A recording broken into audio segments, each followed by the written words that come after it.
El análisis político, la entrevista de la semana, la información contada de manera diferente en Hora de Cambio. Desde estos momentos nos conectamos con el Perú en Hora de Cambio. Si quieres estar bien informado, quédate en Hora de Cambio. Imparcialidad, objetividad al momento de darte las noticias. Con Hora de Cambio. Bienvenidos.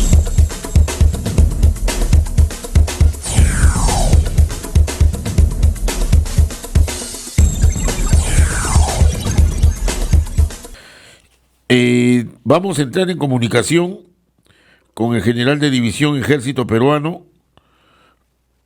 Leonardo Longa López. Él es autor del libro El narcoterrorismo en el Perú, reflexiones de un combatiente.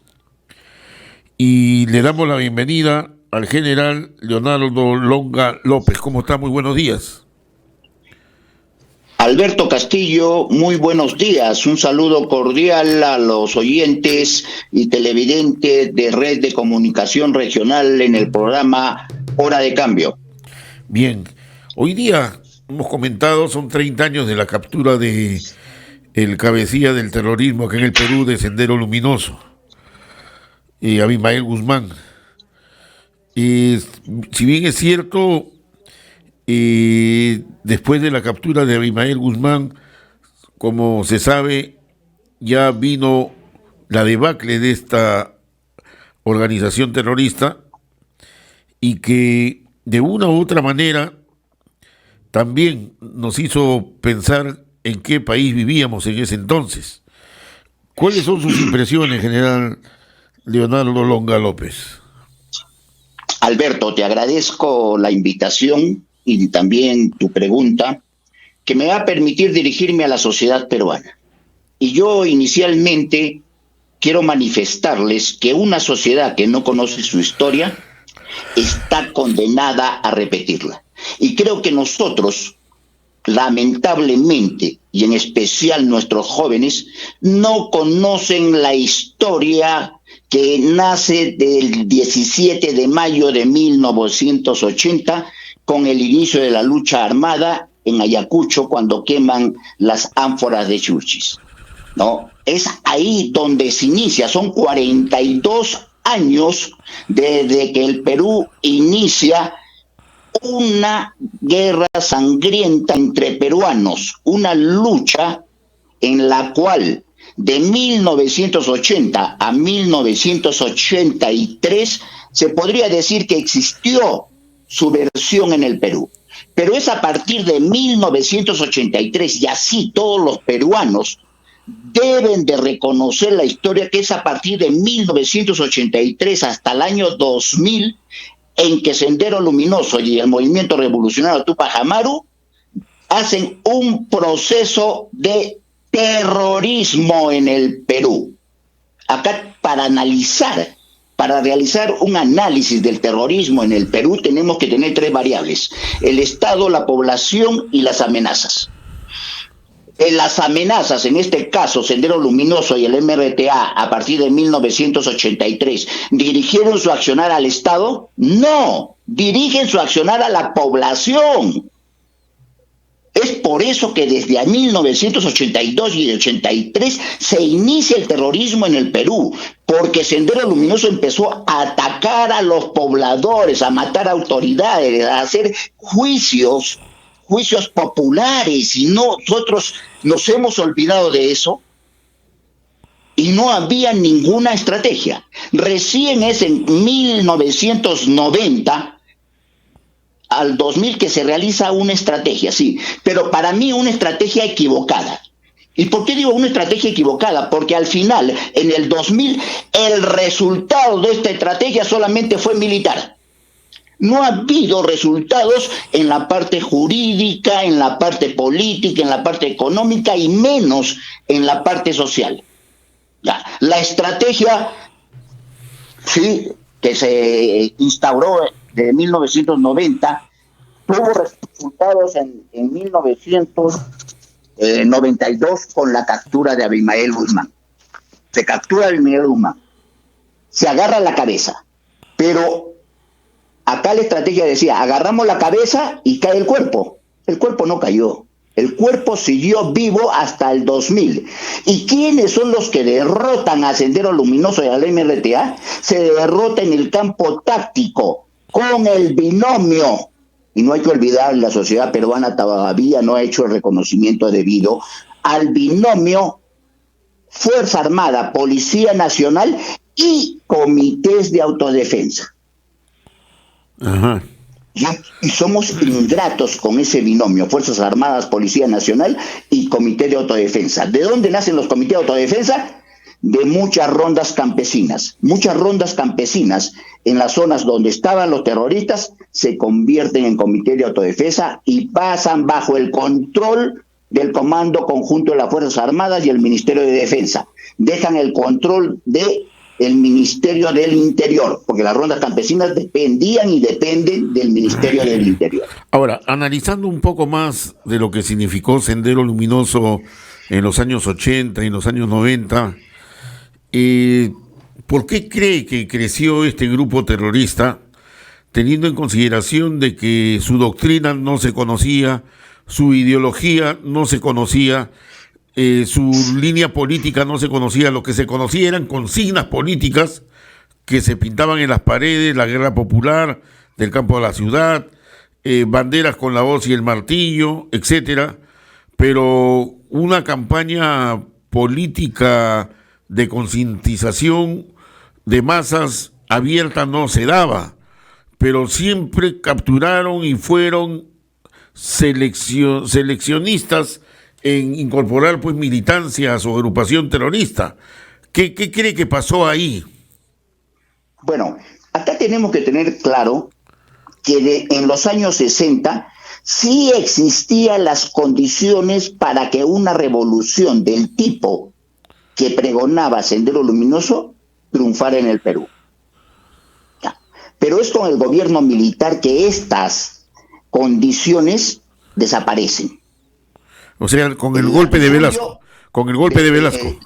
Así es. El latifundio desapareció en el Perú y tenemos la creación de las cooperativas. La tierra es para el que los trabaja y una serie de cosas. Si bien es cierto, ha habido acciones de fracaso del gobierno militar, pero también ha habido cosas buenas que debemos de resaltar, ¿no? Entonces, a partir de 1980, Abimael Guzmán vive un sueño de que todavía las condiciones en el Perú estaban dadas y por eso inicia su lucha armada, 1980.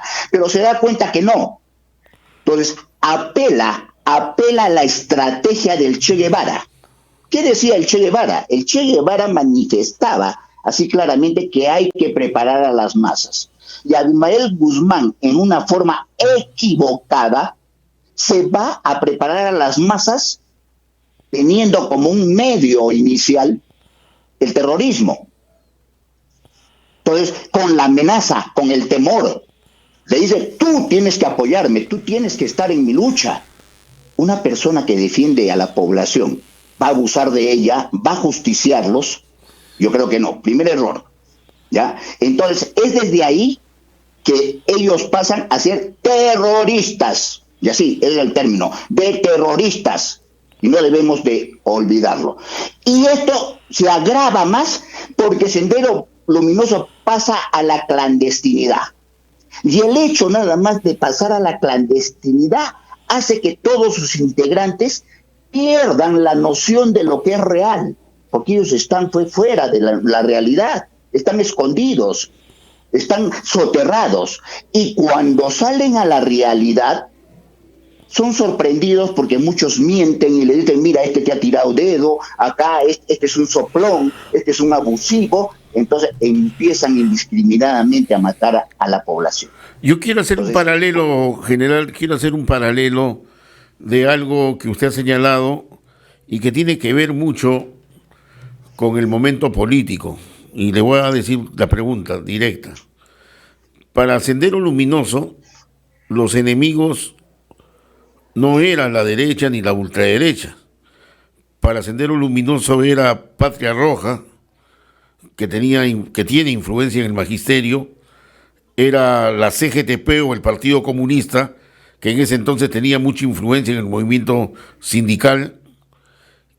Era Moyano, que tenía influencia en las barriadas, en los asentamientos humanos, Villa El Salvador, y Senderos se encargó de asesinar a una serie de líderes. Asesinó a Pedro Wilca, asesinó a la Moyano, asesinó a uno de los máximos dirigentes del sector minero y de organizaciones sindicales, líderes políticos. Y eso me hace recordar de las declaraciones que ha hecho el señor Cerrón, ahora último, donde para ellos los enemigos fundamentales son los caviares, que es un sector oportunista, digamos así, del punto de vista ideológico, pero no hacen la diferencia dentro del punto de vista marxista, que es un problema de clases sociales, ¿no? O sea, ¿cómo usted evalúa esos conceptos en esa época y ahora de lo que pregona el señor Vladimir Cerrón? Y donde dice inclusive que ellos pueden hacer hasta alianza con el fujimorismo, ¿no? Correcto. Estás en una lectura, ¿no?, que se aproxima a la realidad que estamos viviendo y que vamos a vivir si es que la población no recapacita.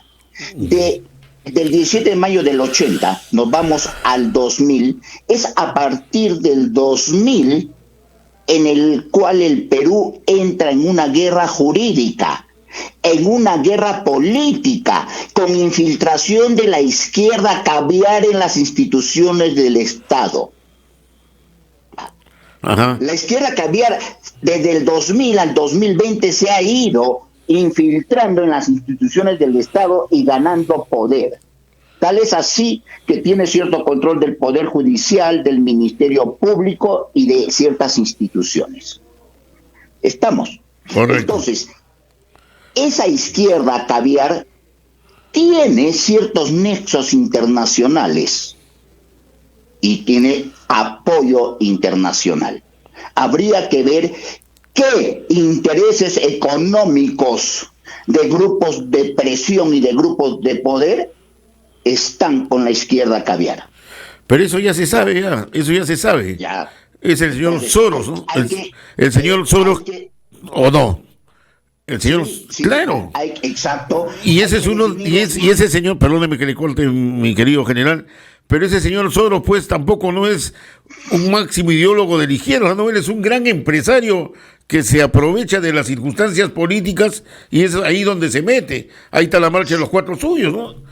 O sea, y ese sector caviar que usted lo menciona, justamente aparecen en esa escena política para capturar estos poderes estratégicos que tiene la sociedad peruana, ¿no? Exacto. Hay que resaltar una cosa de lo que has manifestado. Ya, sí. Tenemos que resaltar algo muy importante. Para ellos no les interesa lo que es la patria, lo que es la nación. Ellos ven a los países como recursos que tienen que explotar, recursos económicos. Es por eso de que apelan a la izquierda, que es la que quiere destruir las estructuras de los estados, para, so pretexto de transformación, construir una sociedad perfecta. Una sociedad perfecta puede construir gente que está dentro de lo que es la corrupción, dentro de lo que es la delincuencia. Nosotros como peruanos vamos a depositar el futuro de nuestros hijos y nuestros nietos en personas que no tienen ni siquiera principios ni valores. Correcto. Entonces, ahí es donde nosotros tenemos que reconocer que la actual clase política se ha convertido en una amenaza para la estabilidad y para la viabilidad de la nación peruana. Ahí le voy a dar un alcance. Para los marxistas, como los que son de Patria Roja, del Partido Comunista, porque ellos se mantienen dentro de esa línea ortodoxa, marxista, ellos siguen manteniendo el tema central del pensamiento de Karl Marx es la lucha de clases, pero en este sector de los caviares se suplanta la lucha de clases por la lucha de género. Y ahí ahí es donde hay que tener bastante cuidado en la identificación de sus objetivos, ¿no? Y de ahí es donde se desprende toda esa estructura a nivel mundial de la lucha de géneros, ¿no? Estás en lo cierto. Yo le adiciono Correcto. una variable más, Correcto. que es la parte religiosa. Ajá, correcto. ¿Ya? Correcto. No nos olvidemos también de que no solamente la lucha de género, sino es la parte religiosa, Uh-huh. el creer o no creer en Dios. Uh-huh. ¿No? Entonces, esto hace que nosotros ya tengamos identificada, descrita toda una amenaza. Ahora, vamos a los comunistas. Muchos dicen que en el Perú no existe comunismo. Por favor, señores, desde 1980, el inicio de la lucha armada, lo realiza un grupo comunista. Lo realiza un grupo comunista, radical de izquierda. ¿Ya? Y también, ¿no? Nosotros tenemos que tener en cuenta de que en el Guayaga y en el PRAE estaba el terrorismo focalizado, pero también ha habido el terrorismo que ha estado fuera de las zonas del PRAE y que ahora se han manifestado y han llegado al poder. Ya han llegado al poder en una forma en la cual no respetan, así, no respetan el orden jurídico y constitucional vigentes. Compran jueces, compran fiscales, compran congresistas y ahorita están entrando a una segunda fase para comprar votos de la población. Entonces, el mismo dinero de la población está siendo empleado para destruir la sociedad. Y eso tenemos que visualizarlo lo más rápido posible. Ajá. Y es la población la llamada a salir al frente. ¿Cómo?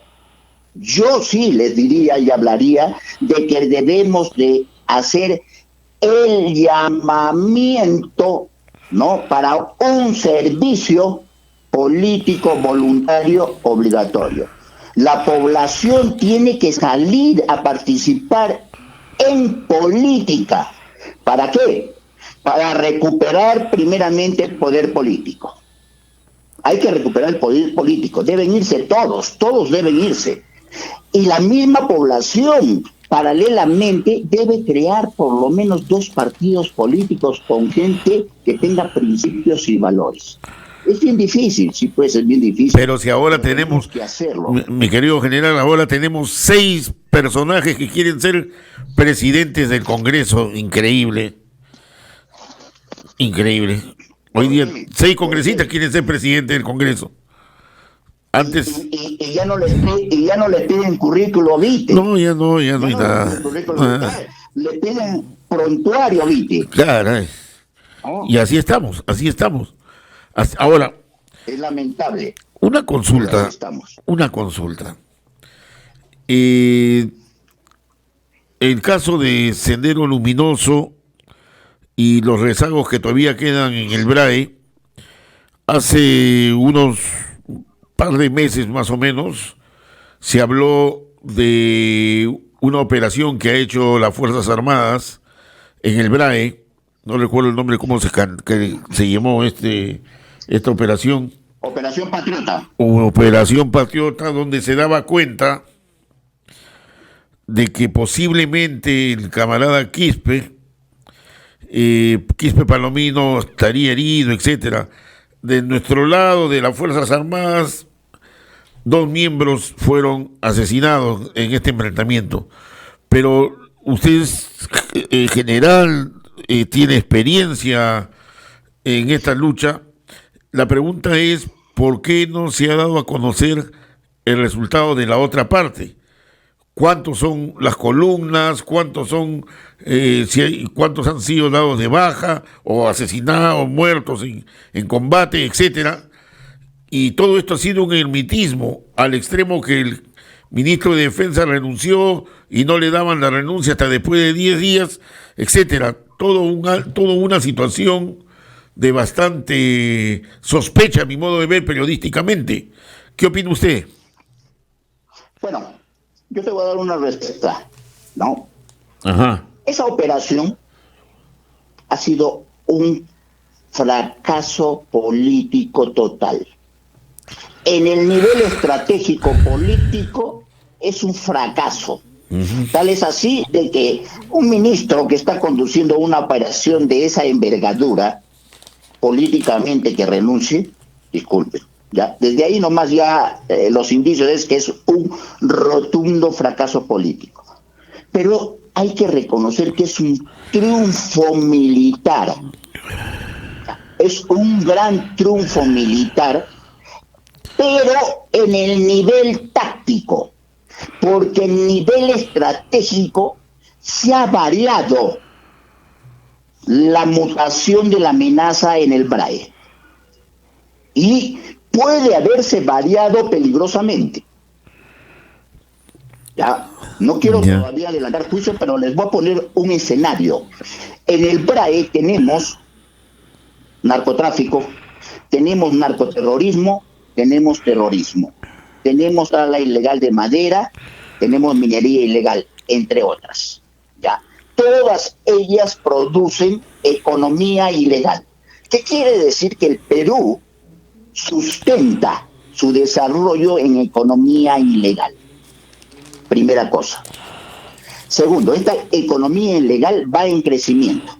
Si yo saco a José Quispe Palomino, a los hermanos Quispe Palomino del BRAE, creo un vacío que puede ser llenado por una amenaza que puede mutar probablemente más rápidamente y puede convertirse en un peligro mayor que los Quispe Palomino.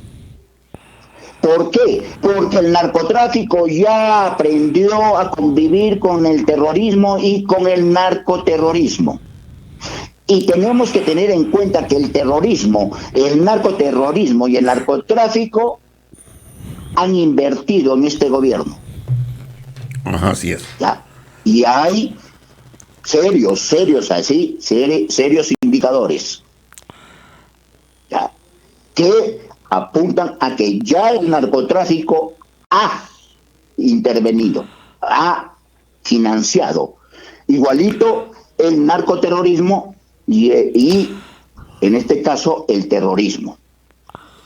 Esas amenazas todavía siguen subsistiendo, estratégicamente siguen subsistiendo. Si nosotros no tomamos conciencia, no hacemos una estrategia adecuada, la medicina puede ser peor que la enfermedad. Entonces tenemos que tener cuidado. Sí, pues esta operación patriótica, yo felicito a los combatientes que han participado porque es un triunfo táctico y han cumplido, y es un triunfo táctico y en el campo militar, pero en el campo político, en el campo jurídico, en el campo social pueden ser una derrota. Ahora, otra consulta. Estamos conversando con el general de división en situación de retiro, Leonardo Lonja López. Usted ha escrito un libro sobre el narcoterrorismo en el Perú, Reflexiones de un combatiente. La pregunta es muy sencilla. Históricamente, desde que regresó la democracia en el año 80, los cabecillas que manejaban el narcotráfico acá en el Perú eran conocidos. Está Mosca Loca, está el Vaticano y una serie de personajes más que podríamos mencionar. Hasta que Vladimiro Montesinos prácticamente desarticuló, pero esto fue suplantado también por otros malos elementos que tuvieron pues a su mando. Pero la pregunta es, ¿por qué desde los últimos 20 años no se conoce quiénes son los cabecillas del narcotráfico acá en el Perú? Inclusive le diría de que ahora que nos hemos convertido en primera potencia de la producción de la cocaína a nivel mundial, pero ¿quiénes son los cabecillas? ¿Quiénes son esas cabezas visibles que nadie los conoce? ¿O es que están demasiado protegidas? ¿O es que simplemente nuestras autoridades en los últimos 20 años se hacen de la vista gorda? ¿Qué opina usted? Ya, el narcotráfico del 80 al 2000 ha sufrido una mutación y del 2000 al 2020 o 22 también ha sufrido otra mutación. Ajá. Tenemos que ver que a partir de los años más o menos 1995 hacia adelante, el narcotráfico muta. Ya no es lo que conocíamos, que es mosca loca, ¿no? No. Son familias. Son un clan familiar. ¿No? Se maneja por familias. Entonces, está el papá, la mamá, los hijos, los nietos, y están ahí. Y ellos son los que trabajan. Sacan hasta una zona que les dan a lo que se llama ya los cárteles. El cártel mexicano, el cártel colombiano, ¿no? Tienen sus zonas. Le sacan y de ahí el cártel se dedica a comercializar la droga. Entonces, lo peligroso es que los cárteles entren al país. Correcto. ¿Ya? Correcto. Entonces, ahí esa es la situación. Y los cabecillas de las familias normalmente están en Bolivia. Porque la droga el máximo, la droga que sacamos sale a Bolivia, sale a Brasil, hay gran parte que sale a Colombia, ¿ya? Y gran parte que sale a México. ¿Por qué los Estados Unidos dice de que el Perú no le hace daño? Porque la droga peruana es cambiada, su huella es cambiada en Colombia y es cambiada en México, y la droga peruana sale con nombre ya colombiano o mexicano. Ay. Y el gran almacén de la droga, lamentablemente, es América Central. Porque de América Central es el gran almacén de la droga, la cual la droga o entra a Estados Unidos, Centroamérica, o sale a Europa o sale a Asia. Por la ubicación, Por eso vemos, por la ubicación geográfica que tiene. por la ubicación geográfica y también por la política que ahorita ellos tienen, ¿no? Tienen el control. Ahí nomás miremos en Nicaragua, Ortega. Uh-huh. Ahora, Ya. hoy día lo escuchaba el general Benedito Jiménez y hablaba de que hoy día se cumple 30 años de la captura de Abimael Guzmán y mañana se cumple primer año, creo, de la muerte de Abimael Guzmán, y que en estos días los remanentes de Sendero Luminoso, de lo que queda del Movadep, o sea, de toda esa tendencia, están haciendo su pleno del Comité Central para reestructurar, o sea, están haciendo un evento que él ha dado a conocer a la opinión pública para reestructurar los cuadros políticos o incorporar, qué sé yo. ¿Usted tiene alguna información al respecto? La misma que ha dado el coronel Benedito Jiménez. Uh-huh. Sí, están en una reestructuración y están clarificando acciones para no dejar el poder. Ahora, Y lo que quieren es pasar al control de la población. a ver, usted nos dice, es para no dejar el poder. Eso significa que usted considera de que el presidente y algunos de sus allegados están vinculados al Movadep. ¿A eso quiere decirme? Sí, que hay vinculaciones. Hay vinculación. No solamente al Movadep, sino al CONARE. Al CONARE.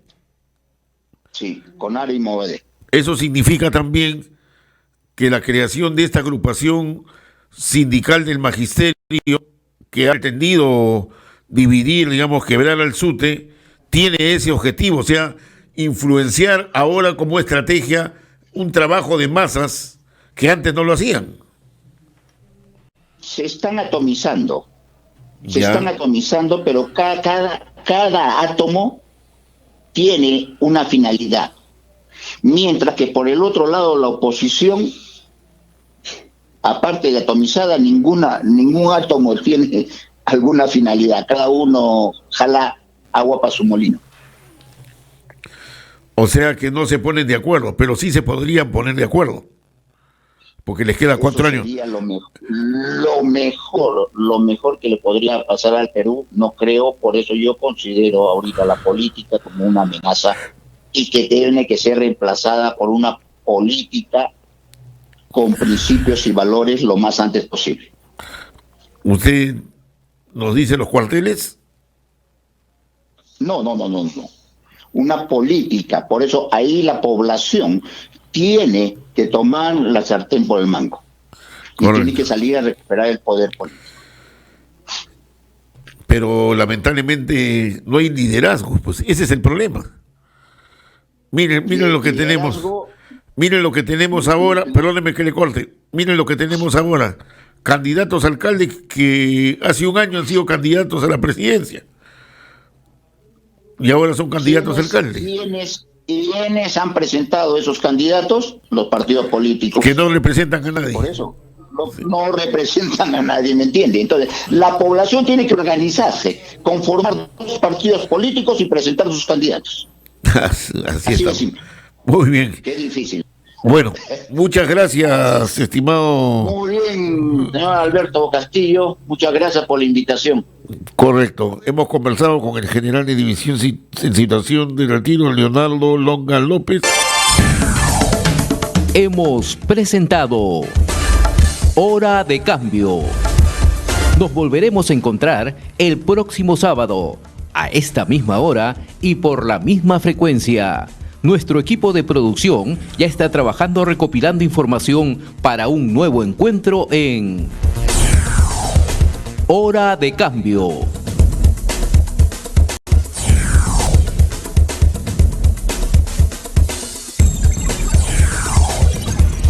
Mejoremos nuestra calidad de vida siguiendo los consejos de Sodexo y Yola. Mis amores, buen día. Soy su amiga Yola de los Consejos. En este espacio radial compartiré con ustedes valiosas recomendaciones sobre nutrición y acciones saludables para tener siempre una mejor calidad de vida. Mis amigos y amigas siempre me hacen consultas por WhatsApp y yo compartiré con todos y todas estas respuestas.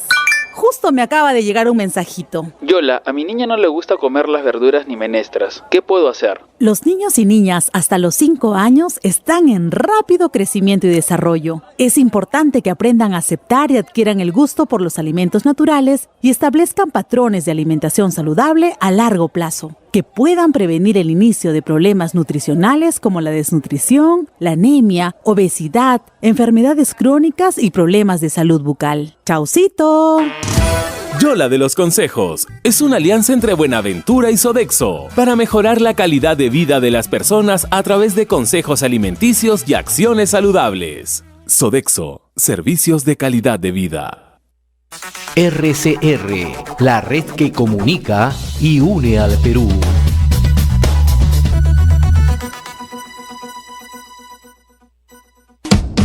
¿Sabías que Cajamarca está construyendo su proyecto educativo regional? Sí, el proyecto educativo regional de Cajamarca al 2036, el cual se construye gracias al esfuerzo compartido entre el sector público, privado y sociedad civil. Este proyecto es el camino expresado en una política educativa regional que se construye de manera colaborativa, pensada desde y para las personas. Cajamarca orienta su política educativa hacia el bien común, el ejercicio ético y ciudadano, uniendo fuerzas y voluntades para alcanzar sus propósitos. Caminamos a una educación que genera desarrollo en el territorio desde el talento de su gente, la riqueza y diversidad local.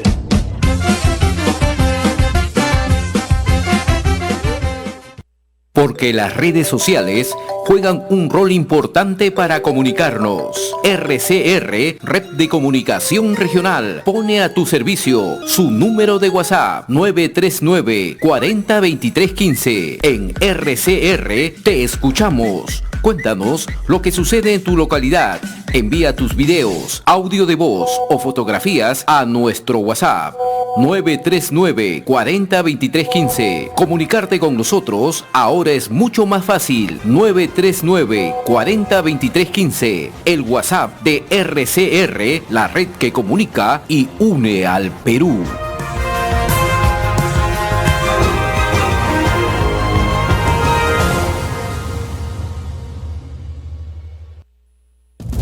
Si ves a alguien